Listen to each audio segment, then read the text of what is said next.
Now welcome to another lightning response video, where this time we got a couple questions, and we'll kick it off with this one from Siberian Dream, who asked, "Hey Thor, what do you think of the argument I see being thrown around by Disney defenders that Star Wars fans are just too fickle to appreciate what we have? I've seen this argument used many times, with Disney fans claiming that Star Wars fans can't make up their minds and are hard to please.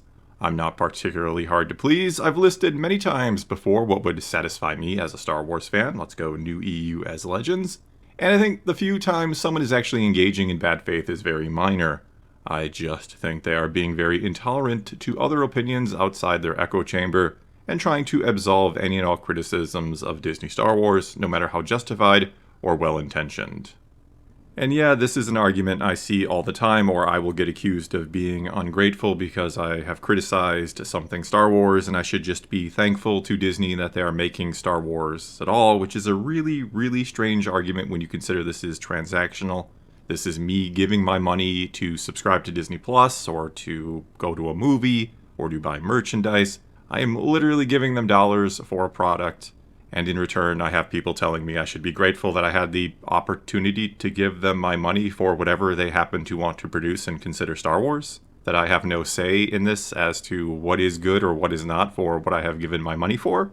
I mean, imagine going to a restaurant and they serve you a plate of crap, and I don't mean literal crap, but just the food is terrible. And then when you complain and say, hey, this is some of the worst food I've ever had, or this just was not good at all, they tell you, well, you should be grateful that we made it for you at all. Like, what is your problem? We went through this trouble of making this food because we have this business that is trying to make money, and trying to probably make a lot of money, especially in the case of Disney.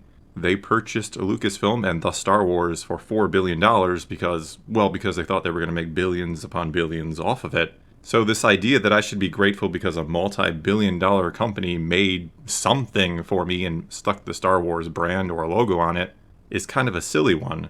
I don't know why when it comes to entertainment we have this double standard when it comes to criticizing or wanting to complain. But when it comes to this, because it is a subjective thing, right? Entertainment is subjective. What I like may not be what you like. But I don't have the right to say, hey, this movie or show you made that I paid for was terrible. And I just want you to know that. And I want other people to know this is a very poorly made show so that they don't spend their money on it either. And look, I get it. There are people out there who love Star Wars. There are people who just can't get enough no matter how good or bad it might be. They just can't separate themselves out from what it means to them, I guess you could say. It is so important to them that the thought of criticizing it just does not compute.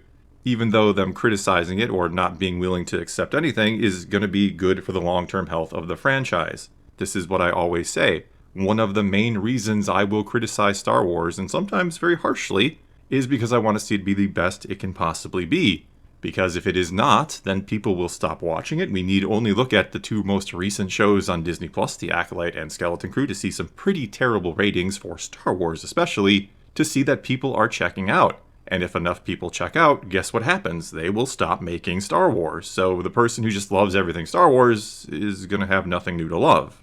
And thus, when I complain about it, when I say what I think is wrong with it, I'm not trying to be an ass to you. I'm not trying to ruin your enjoyment of it. I get that one all the time, as if I can somehow go through the computer and make people click on my video to watch and get them angry. But even still, the point of my videos is never to make people angry. It's to simply say, hey, I think this is what is wrong, and it seems like, not to sound full of myself, but it seems like a lot of people tend to agree that these are the issues with Star Wars, and if Disney would listen to us, to some extent, you don't have to make it exactly what we're asking, but if you took into consideration our issues, maybe you would see that, yeah, things are not exactly going well with Star Wars. These are the reasons why more and more people are checking out. And the thing is, that more casual fan, that average viewer who used to just tune into Star Wars because it was Star Wars, because it just generally was good and it was the thing, they're checking out, and they're not going to bother to tell you why they're checking out. They're not going to give you the reasons why. They're just going to unsubscribe and move on with their life and watch something else. And so anyway, people can call me ungrateful if they want. They can call me a hater if they really want to. They can interpret my actions and my videos in the most negative way possible if they really want to. I cannot control the thoughts and opinions of people on the internet. It is impossible to learn that power. But in all reality, I want to see what is best for Star Wars. I look at the numbers and I worry about the future of the franchise because I do want to continue to watch it. I want it to thrive and be something that generations down the road are watching and talking about. And at its current rate, that's not going to happen no matter how much you few people out there just love everything and support it. Again, I get that's you and you really just want to love it, but you actually do more harm than good. I wish I could somehow get that through people's heads sometimes. Just praising everything is a harmful thing to do. And just because you criticize something doesn't mean you suddenly hate it.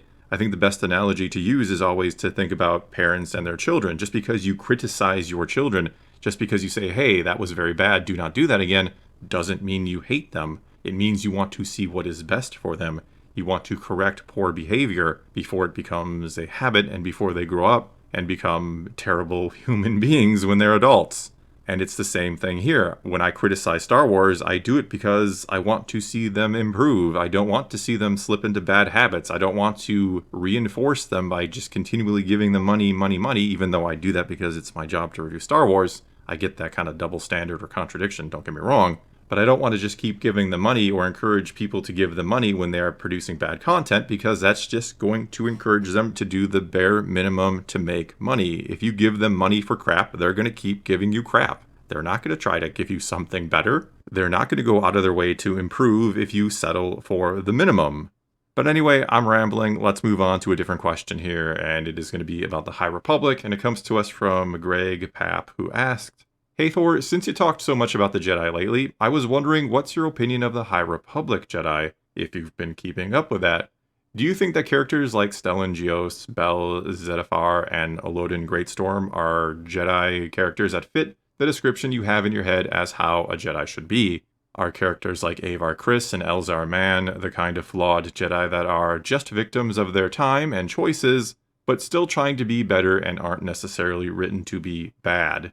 Kind of how Vanestra Rowe was in The Acolyte. Do you think characters like these would make good Jedi characters for future movies? I think most of them would, despite the stories written around them aren't always the best or even good. Really curious about your thoughts. I grew up with the EU, it's what kept me a fan for years, but in all honesty, I think I prefer the new canon overall, although not in all aspects, despite it never reaching the same heights the EU did back in the day. Keep it up. And there was also another question here from Mara Jade, which asked something similar, if I had been keeping up with the High Republic, and if I'm excited kind of for the finale coming up here. And in all honesty, I have fallen way behind with the High Republic. I don't think I've read anything from Phase 3. I've read everything from, well, maybe not everything, quote unquote. There are a ton of books and comics and young reader stuff. But I've read the vast majority of stuff from Phase 1 and Phase 2. And Phase 2 kind of derailed it for me. I thought Phase 1 was pretty good. It has its moments. Some of the stories are certainly better than others, as that first comment pointed out. But I have not read anything yet from Phase 3. I do intend to. It's just kind of been on the back burner because, again, Phase 2 takes you back in time and it kind of tells a different story. And you're like, what is the point of going back in time? And again, it just kind of derailed everything for me. But that said, I don't think the portrayal of the Jedi overall is that bad. That's kind of what I would have thought of them at this point in time, that they seem to be more and more intertwined with the Republic, that every time a new tragedy or new threat emerges, they are working with the Republic very closely, and that over time, I could certainly see how the Jedi almost become pawns or servants of the Republic, pretty much like we see them in the prequels, where they are very much just kind of doing what the Republic says instead of just doing what the will of the Force says, as I always talk about. But overall, they are kind of portrayed as a little aloof. They're getting there, which I think is how they should be at this point in time. Not totally overboard, but they're wearing their golden robes. They're having lots of ceremonies. They're building Starlight Beacon. They're really getting out there and being kind of proactive instead of reactive, instead of just listening, again, to the will of the Force and going where they are needed. They seem to be trying to make the galaxy a better place, which I don't think that is a problem. I don't think that's wrong for them to do. But again, I think they're doing a little too much, which is what I think should be happening at this point in time to the Jedi. That they haven't seen a legitimate threat, a dark side threat, or any sort of major conflict or war to get embroiled in. And thus they're getting a little antsy, a little impatient. They are getting a little full of themselves. Like, hey, we beat the dark side. We can now go out there and as Jedi, as these very moralistic beings, we can help other people. We can make the whole galaxy a better place. And that maybe does become a sort of problem, and it allows the dark side to slip between the cracks there and to rise up and take advantage of that, as, again, we see in the prequels. And so, yeah, my opinion of the High Republic is it has been hit and miss. I like the general idea. I like what they're more or less doing with the Jedi or saying about them at this point in time. They're not out there trying to just say they're terrible and they're all falling apart and this is why they will fall apart in the prequels and lose to the Sith. It's much more subtle than that. Some of the stories certainly better than others. I think Phase 2 was a questionable decision. I don't know, maybe when Phase 3 is said and done, or all said and done, it'll make more sense to me. But we'll have to see. I will eventually get to it, and I'll probably at some point make a big overall review of the High Republic when it is finally finished.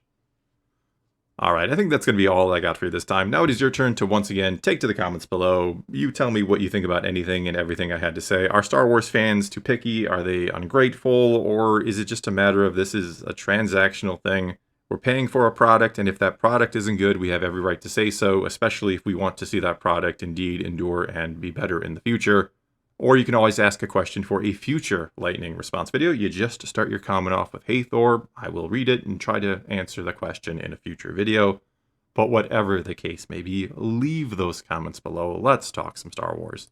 And until next time, thanks for watching.